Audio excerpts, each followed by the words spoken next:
Hello everyone, how are you all? I hope you all are fine. आज है 11 सितंबर 2025। अब हम शुरू करने जा रहे हैं अपना आज का current affair news analysis in detail में। तो पहला न्यूज हम डिस्कस करेंगे वाइस प्रेसिडेंट के इलेक्शन के बारे में। सेकेंड न्यूज जो है वो ग्लोबल रिस्क ओबेसिटी, जिसमें child nutrition report 2025 release by UNICEF के बारे में बात करेंगे। थर्ड न्यूज है नेपाल के पॉलिटिक्स से रिलेटेड है। फोर्थ न्यूज है great Nicobar island project GNIP के बारे में हम डिस्कस करेंगे। फिफ्थ न्यूज है स्वच्छ वायु सर्वेक्षण अवार्ड 2025 के बारे में डिस्कस करेंगे। सिक्स न्यूज है NSTFDC के बारे में। सेवेंथ है इलेक्शन कमीशन ऑफ इंडिया के बारे में डिस्कस करेंगे। एट न्यूज है यूरोपियन का फिशरी एक्सपोर्ट से रिलेटेड न्यूज। नाइन्थ न्यूज है UKIAFB के बारे में डिस्कस करेंगे। 10th न्यूज है पर्सनालिटी न्यूज में हम गोविंद बल्लभ पंत के बारे में बात करेंगे। 11th न्यूज IES के बारे में बात करेंगे। 12th न्यूज हम क्लैंप के बारे में डिस्कस करेंगे। 13th न्यूज है PAL से रिलेटेड एंड 14th न्यूज है वेम्बानाड लेक से रिलेटेड। अब इसको हम पूरा डिटेल में डिस्कस करेंगे। तो पहला न्यूज जो है वो है global rice in unhealthy diet and children के ओबेसिटी से रिलेटेड। तो इसको हम डिटेल में देखते हैं कि क्या है ये। तो रिसेंट में यूनिसेफ का रिपोर्ट रिवील किया है a dramatical increase in unhealthy diet and childhood obesity से रिलेटेड। अगर हम की फाइंडिंग ऑफ द रिपोर्ट की बात करें तो 5% children under 5 year of age and 20% children and adolescent age 5 to 19 is now living with overweight, a number that have doubled since 2000 से। अगर हम 2025 की बात करें तो prevalence of obesity was 9.4%, whereas prevalence of underweight were 9.2% among school age children and adolescents। Regional concentration की बात करें तो more than half of all affected children live in 3 regions: east Asia, Pacific, Latin America and Caribbean में and south Asia में। South Asia की बात करें तो सिंस 2000 से prevalence of overweight among those age to 5 to 19 increase almost 5-fold by 2022। की driver की बात करें तो availability and affordability of UPFS, that is UPFS are often cheaper than nutritious food due to agriculture subsidy की वजह से for की ingredient जैसे कि कॉर्न हुआ, सोया हुआ, व्हीट हुआ and long self life, making them an accessible option for low income families के लिए। एग्रेसिव एंड अनरेगुलेटेड मार्केटिंग की बात करें तो टारगेट करता है डिजिटल मार्केटिंग को, सरोगेट एडवर्टाइजमेंट को through influencer, blurring distinction between content and ads etcetera से। पॉलिसी गैप की बात करें तो ओनली 7% जो है have mandatory front of pack nutrition labelling, only 8% have food subsidies for healthy foods के लिए। की रिकमेंडेशन की बात करें तो प्रोटेक्ट ब्रेस्ट फीडिंग, जिसमें इंप्लीमेंट करें the international code of marketing of breast milk substitutes including restriction on digital marketing पे। ट्रांसफॉर्म करना चाहिए फूड इन्वायरमेंट को, इंप्लीमेंट करना चाहिए comprehensive mandatory measures including restriction on the availability and marketing of unhealthy food, tax and front of pack labelling से। Front nutrition food की बात करें तो इंप्रूव करता है availability and affordability of nutrition food through redirected subsidies and strengthen करता है local food system को। अदर्स क्या है तो स्ट्रेंथन करता है social protection to increase access to nutritious diet for low income families के लिए, सोशल के लिए एंड बिहेवियरल चेंज इनिशिएटिव के लिए, to build public demand for healthy food environment के लिए। ये रहा news related to global rise in unhealthy diet and child obesity से रिलेटेड। अब आते हैं अपने अगले न्यूज पे चलते हैं, जिसपे हम डिस्कस करेंगे वाइस प्रेसिडेंट के इलेक्शन के बारे में, उनके कॉन्स्टिट्यूशनल एंड इलेक्टोरल इनसाइट्स क्या क्या है उसके बारे में हम डिटेल में डिस्कस करेंगे। अगर हम बात करें तो vice president president of India is the second highest constitutional office है इंडिया में. The Constitution does not specify who perform the vice president duty when the office fall vacant. Article 63 में India shall have a vice president. Article 64 में ये कहा गया कि vice president shall be the chairperson of राज्य सभा. Article 65 में ये कहा गया कि vice president act as a president during casual vacancy in the office of president में. Election procedure of vice president की बात करें तो डोमिनेशन रिक्वायर है 20 proposers and 20 seconders with 15,000 deposit and certified copy of entry showing his name in the current electoral rolls में. Second है voting में by an electoral college से होता है which consist of member of Lok Sabha and Rajya Sabha जिसमें both elected and nominated member होते हैं. Voting की बात करें voting is with the system of proportional representation से by means of single transferable vote and the voting at such as election shall be by secret ballot के through होगा. Article 66 में है ये. The value of every vote cast in vice presidential election have same value that is 1. No wipe, यहाँ पे कोई wipe नहीं होता. That is provision of anti-defection law are not applicable in this vice president. Eligibility क्या है vice president का तो article 66 में बताता है कि ये सिटीजन ऑफ इंडिया होने चाहिए, has completed the age of 35 year, is qualified for election as a member of council of state Rajya Sabha का, must not hold office of any profit under government of India और the government of any state और under any local और other authority के अंदर. ये news में क्यों है क्योंकि सीपी राधाकृष्णन इलेक्ट हुए हैं as 15th vice president of India. अब आते हैं अगली न्यूज पे जिसमें हम बात करेंगे पॉलिटिकल नेपाल के पॉलिटिकल क्राइसिस और उसका क्या इंपैक्ट होगा इंडिया पे, इसको हम डिटेल में डिस्कस करेंगे. तो the protest and demonstration escalated into violent attack on government buildings and prominent politicians' houses, ultimately forcing prime minister resignation and leaving the country without a clear government. Reason क्या है crisis in Nepal का तो gen Z discontent due to widespread frustration over corruption and extravagant lifestyle की वजह से and prevalence of political leaders and their families, lack of accountability and high unemployment की वजह से ये क्राइसिस हुआ है नेपाल में. सप्रेशन ऑफ डिसेंट, इसमें गवर्नमेंट ने बैन किया है on 26 social media platform, removed जेडएस main channel for expression triggering major protest. Extreme state response, जिसमें authority responded with excessive force, जिसमें फायरिंग भी हुआ on protesters which further inflamed public anger. India troubled neighbourhood and its impact क्या है तो regional instability, जिसमें in Sri Lanka Bangladesh Nepal so South Asia political fragility. Spill over risk for India, जिसमें neighbouring turmoil dispute India trade market पे भी supply chain and remittance पे पड़ेगा. Refugee and migration concern की बात करें तो रिफ्यूजी का inflow from crisis create humanitarian and border management challenges. Security implications की बात करें तो इंस्टेबिलिटी हाई है इंडियन के बॉर्डर सिक्योरिटी पे एंड डिप्लोमेटिक स्टेबलाइजेशन की जरूरत है.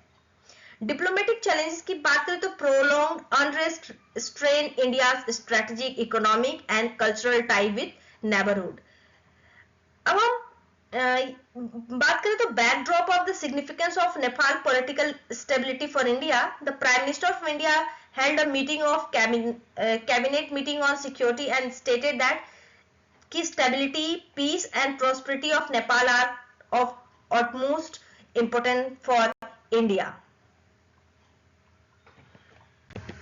अब आते हैं अगले न्यूज पे जिसमें हम बात करेंगे great Nicobar island project GNIP के बारे में, ट्राइबल एंड इन्वायरमेंटल कंसर्न क्या है इससे रिलेटेड, इसको हम डिटेल में डिस्कस करेंगे। तो concern was related to tribal council complain of identification and settlement of tribal peoples के राइट का under forest right act FRA के अंदर। अगर हम GNIP की बात करें तो क्लियरेंस क्या है, तो project was granted in principle forest clearance and environmental clearance in 2022 में under the holistic development of island programme में। नोडल एजेंसी की बात करें तो lead by NITI Aayog and implemented through Andaman and Nicobar island integrated development corporation ANIIDCO। Area की बात करें तो 130.75 स्क्वायर किलोमीटर है forest land is diverted, that is 50% reserved for green development with no tree felling. Infrastructure project की बात करें तो project plan encompasses developing an international container transshipment terminal ICTT at the Galathea Bay पर। A greenfield international airport है, a township and a 450 MVA gas and solar based power plant है। क्या है issue related to GNIP, तो tribal rights, जिसमें GNI is home to the PVTGs and Nicobarians community. Biodiversity की बात करें तो Galathea Bay is one of the primary nesting site in the world of endangered leatherback turtles and Nicobar megapode के लिए listed under schedule first of the wild life protection act 1972 का। अगर हम forest right act 2006 की बात करें तो officially known as scheduled tribe and other traditional forest dweller recognition of forest right act. Objective की बात करें तो है to undo historical injustice occur to forest dwelling community के वजह को जो फेस करना पड़ा। की फीचर्स क्या है, तो forest right recognised as individual rights and community right. ये जो राइट टू कम्युनिटी है उसका जो tenure of habitat and habitation है over customary territory used by PVTGs including not only habitation but also socio economic, spiritual and sacred, religious and other purpose के लिए भी ये यूज होता है। फॉरेस्ट राइट कम्युनिटी जिसमें डिस्ट्रिक्ट लेवल कमिटी है is to ensure that the claim are verified and addressed। अब आते हैं अगली न्यूज पे जिसमें हम बात करेंगे Swachh Vayu Survekshan award 2025 and national clean air programme NCAP के बारे में डिटेल में डिस्कस करेंगे।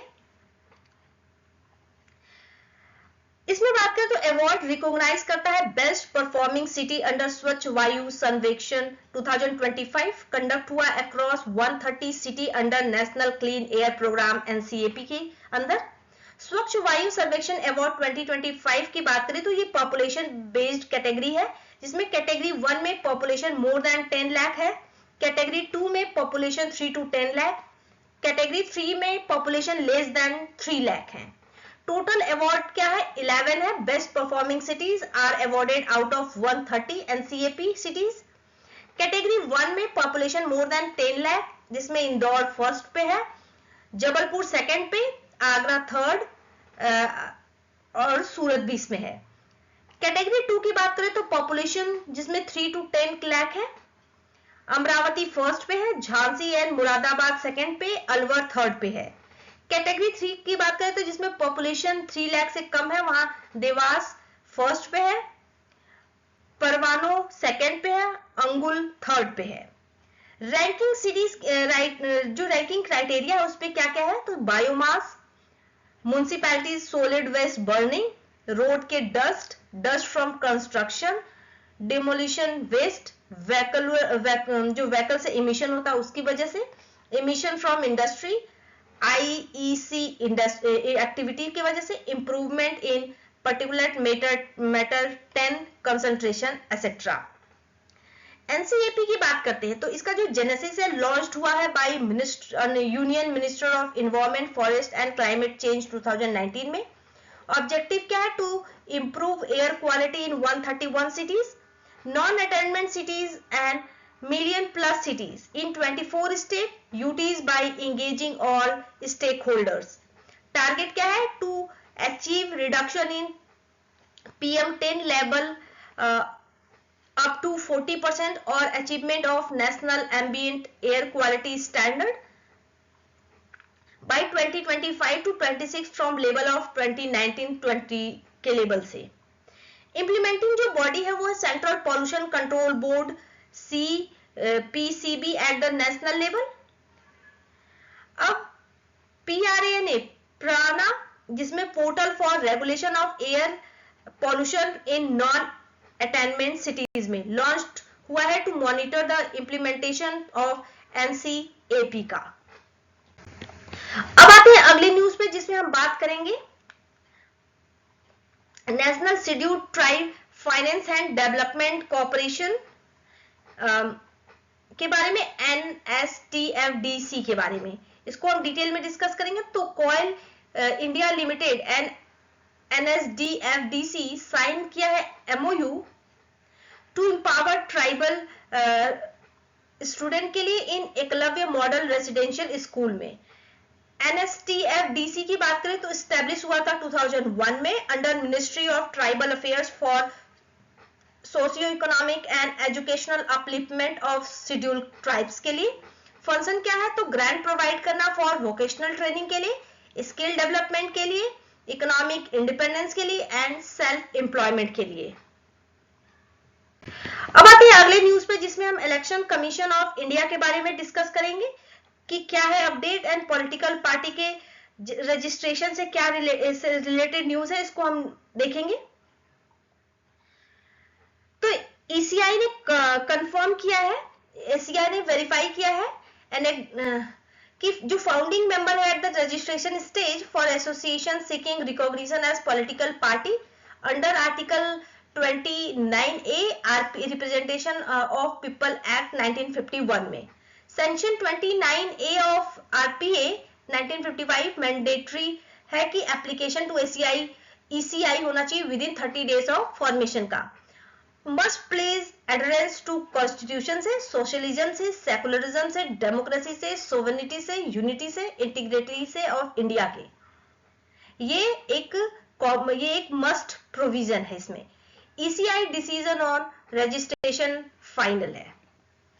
अब आते हैं अगले न्यूज पे जिसमें हम बात करेंगे EU ने एक्सपेंड किया है access for Indian fishery export का.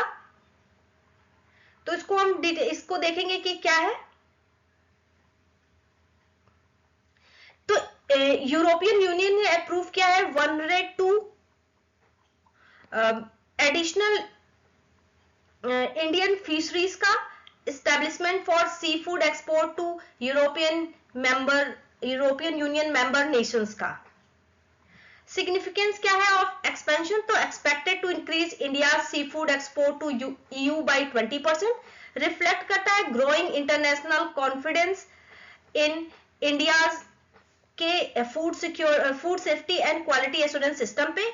ये it is expected to specifically benefit करेगा एक्सपोर्टर ऑफ एक्वाकल्चर को, श्रिम्प एंड सिफेलोपोड्स का, which include squid, cuttlefish and octopus. अब आते हैं अगली न्यूज पे जिसपे हम बात करेंगे यूनाइटेड किंगडम के इंडिया इंफ्रास्ट्रक्चर फाइनेंशियल ब्रिज के बारे में, UKIIFB के बारे में.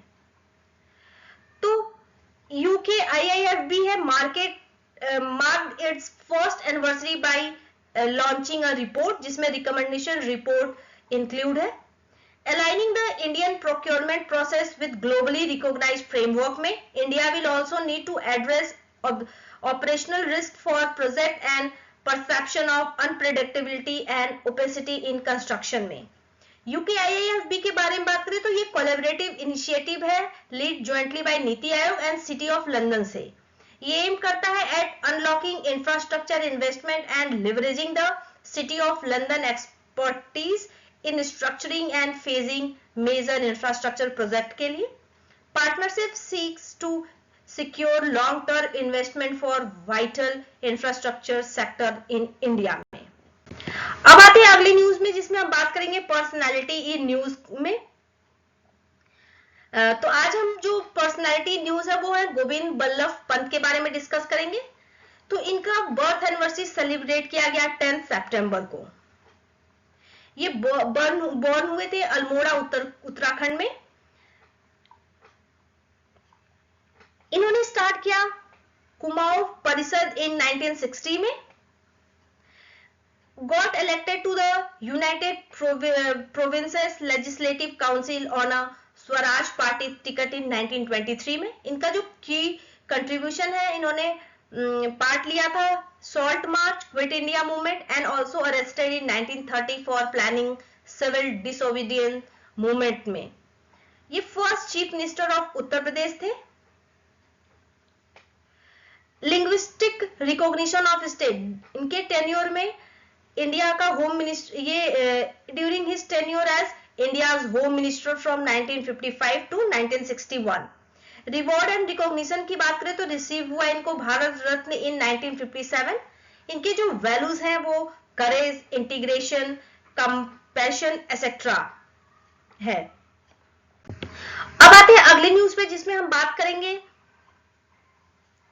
इंडिया के energy stack IES digital transformation in power sector के बारे में। तो इससे रिलेटेड हम न्यूज को डिटेल में डिस्कस करते हैं कि ये न्यूज में क्यों आया है। तो मिनिस्ट्री ऑफ पावर का जो इनिशिएटिव है stake holder survey to build India's energy stacks, जिसमें सर्वे ने एम किया है to gather insight on organisational profit पे to participate in IES ecosystem में। IES इकोसिस्टम की बात करें तो ये क्या है, तो ये एक कॉन्सेप्चुअलाइज्ड है by the ministry of power as a digital public infrastructure for power sector के लिए। एम क्या है, to enable a connected intelligence and connected intelligent energy ecosystem के लिए। ये डिफाइन करेगा open standard and interoperabilities framework के लिए। यूटिलिटी की बात करें तो intelligence platform will develop to unlock data from various system to drive innovation and efficiency के लिए। अब आते हैं अगले न्यूज पे, जिसमें हम क्लैम्प के बारे में बात करेंगे, that is climate leaf analysis multivariate programme. इसके बारे में हम डिटेल में डिस्कस करेंगे। तो स्टडी ऑफ फॉसिल लीव ने फ्रॉम नागालैंड रिवील किया है from how Antarctica save the Indian monsoon. This was done through CLAMP method से। क्लैम्प की बात करें तो climate leaf analysis multivariate programme. CLAMP ने यूज किया fossil leaf as a climate fingerprint के फॉर्म में to decode how earth climate looked in the past. ये यूज किया, it is use to reconstruct past के क्लाइमेट्स का, जिसमें temperature, rainfall and humidity studied हुआ। उसके shape and margin of fossilised leaf से ये हेल्प करता है इन पैलियोक्लाइमेटिक स्टडीज को, specially where other climate record like ice cores और sediments are missing. Useful in predicting future climate response by comparing past warming cooling event with present के trend से, इसलिए clamp news में है। अब आते हैं अगले न्यूज पे, जिसमें हम personalised adaptive learning PAL educational innovation के बारे में डिस्कस करेंगे। तो Nobel laureate Michael Kremer found PAL software used in Andhra Pradesh government school lead to a doubling of learning rate among those who used it. PAL की बात करें तो ये लर्निंग अप्रोच है that adopt to the individual need of learner. ये help करेगा them to learn according to their own learning level, preferences and style से। It mainly necessitate a change away from traditional one size fit all teaching approaches and towards a more flexible and adaptive paradigm shift से। अब आते हैं अगले news पे, जिसमें हम बात करेंगे वेम्बनाड लेक के बारे में। इन्वायरमेंटल चैलेंजेस क्या है इससे, तो उसको डिटेल में देखेंगे। तो uncheck tourism, luxury house boats and decades of encroachment are threatening the Vembanad lake को। अगर इस लेक के बारे में बात करें तो ये इंडिया का लॉन्गेस्ट लेक है। It's largest tropical wetland ecosystem, largest Ramsar site है, spanning multi district in Kerala में, फीड बाय 10 रिवर्स ये इंक्लूड करता है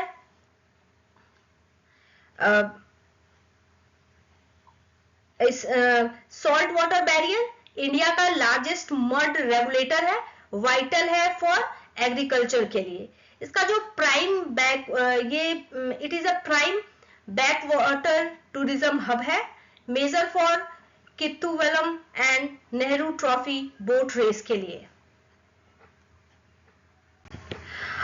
अब आते हैं कुछ other important news and update के बारे में, तो जिसमें हम national scheduled tribe finance and development corporation NSTFDC है, जिसका फंक्शन है to improve socio economic status of STs, offering grant for skill development के लिए, ट्रेनिंग के लिए, सेल्फ एम्प्लॉयमेंट के लिए। अब आते हैं प्राना पोर्टल के बारे में, तो launch for real time NCAP implementation monitoring in non attachment cities के लिए, ये न्यूज में था। ये रहा हमारा पूरा current affair news analysis in detail में। Thank you so much and stay tuned with me for such more news.